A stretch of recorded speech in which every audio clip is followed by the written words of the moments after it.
am inevitable.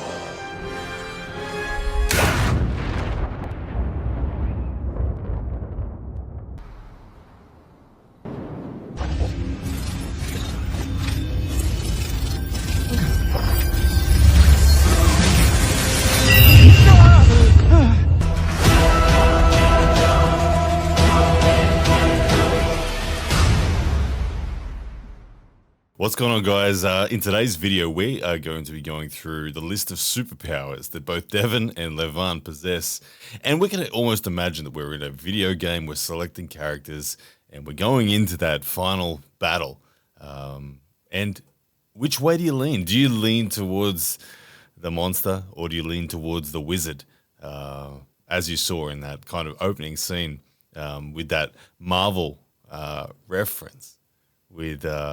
the wizard-like Devon Larratt searching for that 1 in 16 million, I think it is, possibilities to be able to overcome Thanos, the all-powerful Thanos who declares that he is inevitable. Now, that's the real big question here, and that is the sort of the tale of the story that we're looking at with these two guys. It is a really fascinating matchup. They are such different athletes. They both possess such different and unique weapons on the arm wrestling table, and that's what we're going to go through today. We're going to look at each of these categories, kind of break them down, maybe give them a score. I don't know, but we're going to talk about them either way because it's very polarizing, this match, and I want to know which, if your life depended on it. Now, I don't want to know what you'd think if, as a fan. I know that we have our biases as to who we want to win, but I just want to know if your life depended on it, who you're picking, and be truthful with that. Be truthful for me. So, I'm going to lay it out. Video game style, we're going to talk about it, what each of these superpowers that they possess. Okay, so the superpowers that we're going to go through in this video, I've kind of written a bit of a list, and it is as follows. We're going to look at strength, we're going to look at power, we're going to look at technical ability, we're going to look at muscular endurance, we're going to look at aerobic capacity, we're going to look at joint stability, we're going to look at situational controlling of referees, and finally ability to handle mental pressure. These are the factors we're going to go through each by each for each guy. You know what I mean. Anyway, let's do it. Okay, so the first and most easiest, obvious thing to talk about is strength. It's undeniable that Levan Saginashvili brings the horsepower in this match. He is the pinnacle of strength in arm wrestling, and it's really what characterizes him most as this video game character style thing we're imagining. He's just the guy that's got 10 out of 10 on strength. I'd also actually throw in there that he has 10 out of 10 on power. Strength just being the slow-moving force that he can generate, where power being the combination of strength and acceleration. Power is a big deal for Levan Saginashvili. He does love to explode off the go, and he's definitely got more of a hit than Devon. Now, Devon, in this respect, he's not a weak human, but he's, in the scheme of Levan Saginashvili's, he's not comparable. Devon's strength, Devon's power, I don't know where I would score them. If Levan's a 10 in this video game world, then maybe Devon's a 7 or something like that. There's undeniable that compared to the average human out there, he's a 10. But compared to the average arm wrestler, he's even better than most people. But they're not his main weapons. Strength and power are not Devon's main weapons. And he doesn't want to fight Levan in that. This is not a bicep curl competition or anything like that. As we've said before, Devon's a wizard. Devon's a tree root. He's not the Incredible Hulk. He's not Thanos. He's not coming straight at you with muscular power. So it's very clear and very obvious that Levan has these two departments, both strength and power, absolutely wrapped up. Now, are you the kind of person who likes to lean towards that big bad warrior style crash through the door guy, or do you like to get a little fancy? Because the next few things that we're going to talk about are definitely way more in the Devon Larratt field. So if we look at technical ability.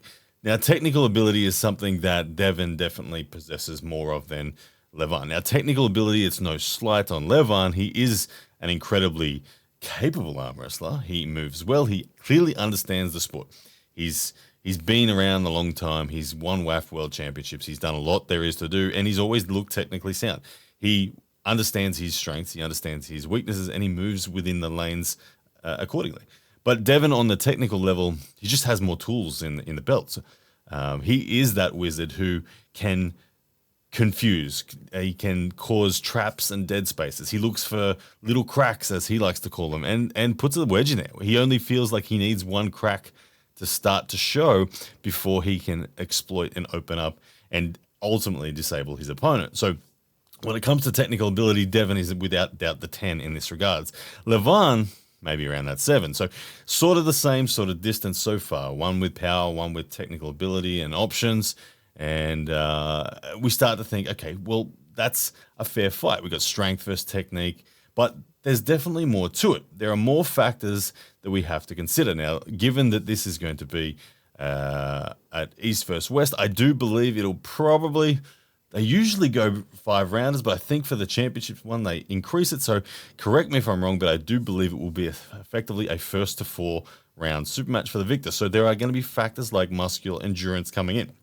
Now, muscular endurance, everyone jumps straight to the conclusion that Devon is the man with the muscular endurance, and I don't necessarily think that is correct. And the reason I say that is because I actually haven't seen that much evidence over the years of watching Devon pull that suggests that he has immense muscular endurance. What I think he has instead is, in fact, great efficient positioning. I think Devon is so good technically, he creates efficient opportunities for him to rest. Devon is able to achieve resting by dominating on pronation and high ground. He can rest on side pressure, he can rest on bicep, and he can wait for you to make a mistake.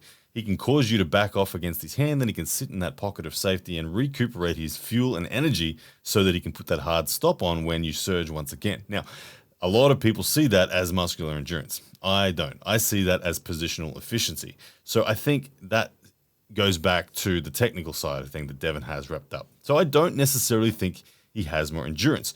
True muscular endurance in an arm wrestling sense comes from having greater peak force. If you have a greater potential for peak force on any one given hard counter that is happening, you have the advantage of endurance. It's very easy to endure 80% of your peak force compared to 98% of your peak force. So in this circumstance, with these two guys lining up, I actually give Levan the tick in the box for muscular endurance superiority relative to Devon. Now, if I was to score it, I don't know, maybe it's a 9 versus an 8 or something like that. But either way, I do see Levan as being ahead in this regard. Now, close to in muscular endurance, we can talk about aerobic capacity. Now, this is one where I definitely don't give it to Levan. Unfortunately, if you're a Levan fan, we all saw it against Hermes Gasparini. Levan quit in rounds 5 and 6 after having secured the match. With the first 4 rounds, he quit due to a lack of aerobic capacity. He needed an oxygen mask, he was overheated, and he wasn't coping too well. So we've seen that that is a vulnerability. Now, Devon, he's not as aerobically capable as he once was. He was once a Special Forces soldier where he would have been incredibly fit. I've personally gone for a run with Devon, and he was very, very hard to keep up with. I'll say that. He's got a long stride. He's used to aerobic capacity as part of his routine. Now, I have seen him make declarations that he can no longer run and do what he used to be able to do, but I think it's pretty much without a doubt that Devon is ahead of Levan in respect to the aerobic capacity. I mean, Levan just carries so much more body weight, so much more mass, which of course gives him all that strength and power, but it is at the detriment of something like aerobic capacity. Now, what does that mean in the match? If there comes a point in the match where Levan is at that oxygen mask level before he's secured a victory, then he is in significant trouble, because when you reach that point where oxygen saturation is struggling, your ability to put your arm on the table and be strong becomes shorter and shorter and shorter. You can only do it for a burst. You can only do it for a moment. You can't sustain it. Your muscular endurance disappears. The lactic acid fills into your body, and you want to faint and you just want to give up. That's what is at risk if Levan hits that aerobic capacity limit before he has secured the match. Now, Devon will know that. Devon will want to use that as a method of getting into this match. He'll look to drag it out. And this comes into his situational control and awareness of referees and the whole situational story of the way the match is unfolding. Devon definitely has a greater capacity to control those factors. He talks very well with referees. He's very masterful at pushing boundaries. He's very masterful at getting as much as he can done and then backing off and resetting so that the referee doesn't look at him as though he's the bad guy, but he still gets to achieve his outcome of inflicting constant work on his opponent and accumulating fatigue. Now, will Devon be hunting that aerobic capacity limit? Maybe. I'm sure he'll want the room hot. I'm sure he'll want the air conditioners off. He'll say no water allowed. All these factors would be on the wish list, I'm sure, for Devon. I'm not sure he can control them that well, but I do believe he will hunt the ability or the option of getting Levan aerobically fatigued. Now, I do score Devon higher in the control of the room capacity. I don't know if Levan gets frustrated, will he talk effectively to the referees? Will his corner people talk effectively to the referees? Will the referees look at Levan as the good guy or the bad guy in the situation? Devon is so good at making his opponents look like the bad guy. That is a true skill that does matter in this situation, and I give it to Devon. I haven't seen Levan have to do that because he's just normally too strong for everyone, so there's no need for it. But if there is a need for it, is he practiced in it? I don't know. And you'd have to guess that he's not going to be as good as Devon. He's not any fast-talking Travis Bagent style person. He's a quiet, respectful Georgian giant. Okay, so this one definitely goes to Devon. Now, one other factor that we have to consider is joint stability. Now, joint stability, again, look, it's not something that Levan has had to use. No doubt his joints are capable. He's arm wrestled for as long as he has. He's been at the top for a long time. He's absorbed many of the best arm wrestlers in the world, and subsequently his joints would be conditioned. But because he wins so often on muscular strength, he just overpowers. His joints aren't in the state where they've been the reason for victory. I can't recall matches where Levan has lost access to power but put his joints on the line and been able to block and overcome and achieve victory. Those matches may be out there, but they don't pop the mind for me. Where for Devon Larratt, that has been seen time and time again. He can do it in a hook. He can do it in a King's move. He can do it even without his wrist. Devon can dig in and put his joints on the line. Now, that does make up potentially for the lack of power and strength that he possesses relative to Levan. But is it enough? I don't know. Is it enough? He is willing to break. We know he's willing to break. We know Levan can break him because that's what happened last time. But is it going to be enough for Devon to get the victory? Now, all of these are really, really interesting factors, and it does paint the picture. Have I missed anything? Mental pressure.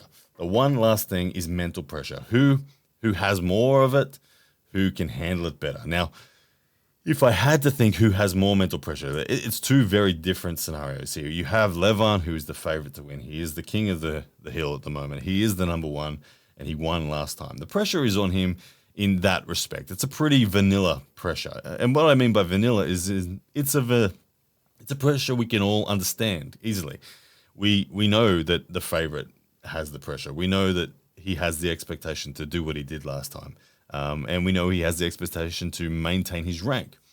But this is not to say that Devon doesn't have pressure. Devon's form of pressure is very different. Devon's form of pressure is this. He feels this is probably his last attempt at this. Whether Devon continues on or not, there may not be another attempt against Levan. Levan may retire. Levan may move on. Devon may just never get the opportunity through the storyline again to do this. So although he is the underdog and gets that ability to have less pressure accordingly, he has so much pressure because this is really the last hurrah at beating Levan. If he's ever going to do this, he needs to do it now. It's the pressure that he has somewhat put on himself by the expectation of fans and the hopes and dreams of arm wrestlers that are all around the world that want to see the impossible achieved. A lot of people see this as the impossible for so many reasons. Like we said, that strength and power output of Levan is so significant that, look, it's not crazy to look at it as an impossible task. But because of the desires of so many people to have this impossible task achieved, there is undoubtedly mental pressure on Devon. And look, who has more pressure? I think they're pretty even. Who handles the pressure better? I think they're pretty even. I mean, Devon's pretty rock solid. He's great with his trash talk. He brings out all of these different factors. He can really throw mental pressure on his opponent very well, and he clearly can handle as well. I haven't seen Devon really get ruffled or phased by anything his opponents have said at press conferences or anything like that.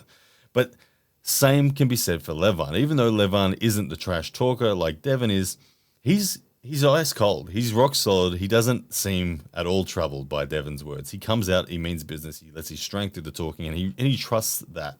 And that really alleviates any mental pressure that he might be feeling. So at the end of the day, what do we got? We got technical options for Devin. We got endurance for Levan. We got aerobic capacity for Devin. We got joint stability for Devin. We got controlling the referees for Devin. We got power for Levan, strength for Levan, and mental pressure is even. My goodness. So where does it all land? Where does it come back for you? Are you the guy who's picking Thanos? Are you the guy who's trusting in strength and power and peak force and just the ability for him to rip his opponent across the table? Or are you a fan of the Doctor Strange, Devin Larratt, the wizard, the man with a million tricks up his bag? Has he seen the 1 in 16 million occurrences that leads to his victory? Can he find that small pathway that exists somewhere? And can he overcome Levan despite being the weaker human in that muscular sense? Yes, he has so many other factors, but it really is a very uphill battle in a lot of respects for Devin. At the end of the day, this is one of the cool battles of exactly that: strength and power versus cunning and ability and guile and just resilience, the never say die sort of attitude.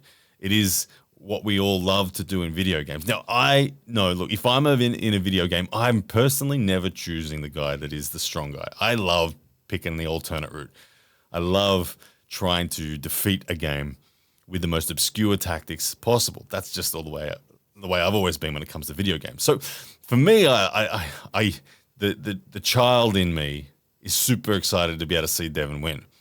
The logic in me says the big dude's just going to be too much. But my goodness, it's going to be entertaining. I want to know your thoughts. Like I said at the beginning, if your life's on the line and you have to pick one of these guys, who are you picking? Don't tell me who you want to win, okay? That's a different thing. Just tell me who you're betting on if your life depends on it. All right, guys, looking forward to seeing your responses. Cheers.